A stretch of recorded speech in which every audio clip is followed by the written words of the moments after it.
Ce mouvement, c'est super important de rester en pleine présence, pleinement conscient de ce que l'on fait parce qu'on a la tête en bas. Je me souviens parfaitement d'une enseignante jadis qui nous disait « N'oubliez pas, la tête en bas, on est 50% plus con. » Il y a aussi le fait que la tête en bas, selon qui l'on est, selon nos expériences passées, on peut devenir anxieux, anxieuse, on peut avoir peur de tomber, de se frapper la tête. Donc à ce moment-là, c'est vraiment important, si on le fait, si vous êtes capable à ce moment-ci de vos évolutions de faire ce mouvement, de vraiment rester parfaitement conscient pour agripper, engager les muscles des mains, de l'avant-bras, du bras, de l'épaule jusqu'au niveau du haut du dos. Donc, en agrippant, vous vous tirez vers le sol. Vous ne laissez pas tomber vers le sol avec la gravité. Vous engagez volontairement dans le mouvement.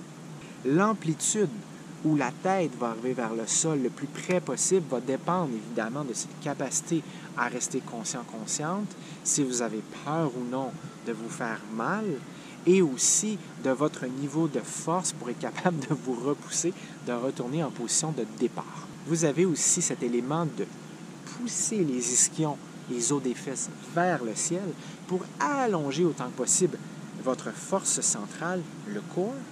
Vous avez aussi cet élément au niveau des orteils des pieds. Vous essayez d'avoir une flexion plantaire au niveau de l'articulation à la cheville et de rester sur les orteils engagés. Donc, votre capacité de mobilité à l'articulation des orteils, de la cheville, mais aussi toute la chaîne postérieure faciale, d'ici tout à l'arrière du corps jusqu'au niveau des orteils, va être extrêmement sollicitée. Donc, ce n'est pas qu'un exercice au niveau de la force des épaules, des bras, principalement au niveau des muscles triceps, mais c'est aussi un exercice de pleine présence parce que vous avez la tête en bas, maintenir une respiration en vague continue, un engagement minimal des muscles abdominaux profonds pour stabiliser la force centrale avec répercussion sur les membres périphériques, les bras et les jambes.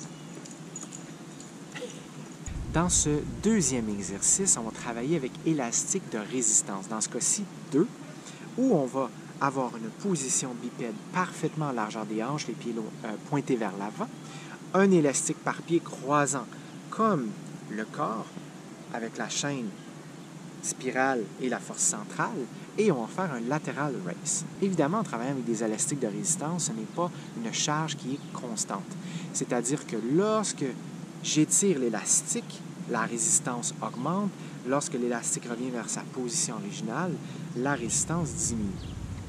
Évidemment, ici, je pars de la maison, je mets tout ça dans mon sac à dos, je m'en vais m'entraîner dans le parc, je ne me vois pas amener une panoplie de poids libre.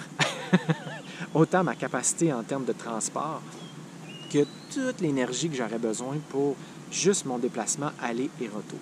Ce n'est pas pratique.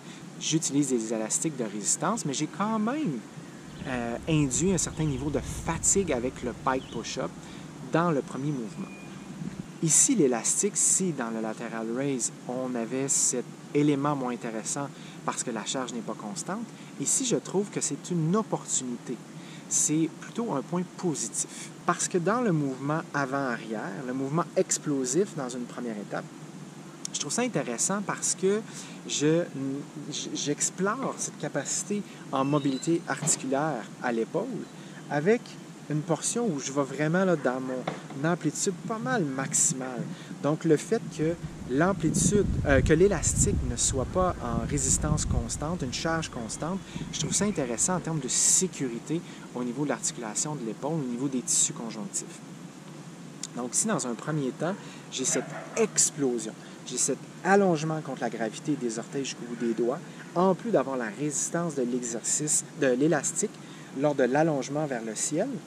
Par la suite, avec ouverture ici et retour vers l'arrière, où là, j'ai vraiment l'amplitude maximale à l'épaule.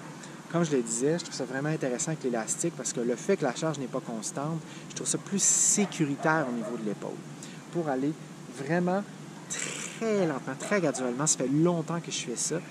Travailler sur cette capacité des tissus conjonctifs, travailler sur mon fascia, travailler sur mes tendons, ligaments, les muscles. Et vraiment, au début, c'était pas possible que j'ai dans cette amplitude de mouvement aussi loin avec l'élastique. Ça s'est fait vraiment tout doucement. Donc ici, le fait de travailler avec cet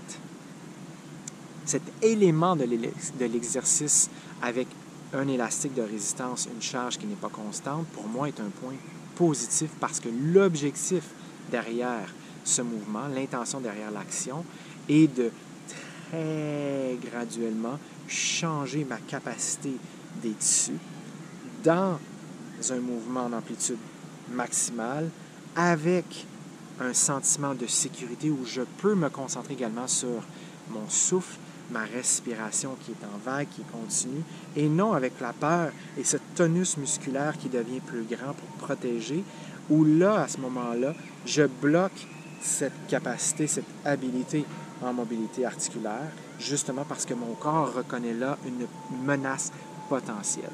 Donc là, ici, l'élastique de résistance devient, selon moi, très intéressant. On peut évidemment les faire séparer selon nos habitudes du moment. On peut aussi jouer avec le nombre de répétitions, on peut jouer avec les temps de repos, on peut jouer avec les séries, on peut jouer avec le fait que c'est une séquence complète sans repos. Bref, il y a un paquet de paramètres sur lesquels on peut travailler selon l'intention derrière l'action. Le why, l'objectif. Pourquoi on fait ça? Et là, à ce moment-là, selon nos habiletés du moment et selon l'objectif global, on peut faire des choix conscients pour graduellement progresser au lieu d'aller dans cette espèce d'élément roller coaster, cet élément où on progresse, où on est allé un peu trop vite, on se blesse, on se tanne, on se démotive, on est fatigué, et ainsi de suite. Slow but steady. Tranquillement, lentement, mais sûrement. Je vous souhaite de beaux entraînements, de belles explorations et surtout de belles découvertes. On se dit à la prochaine.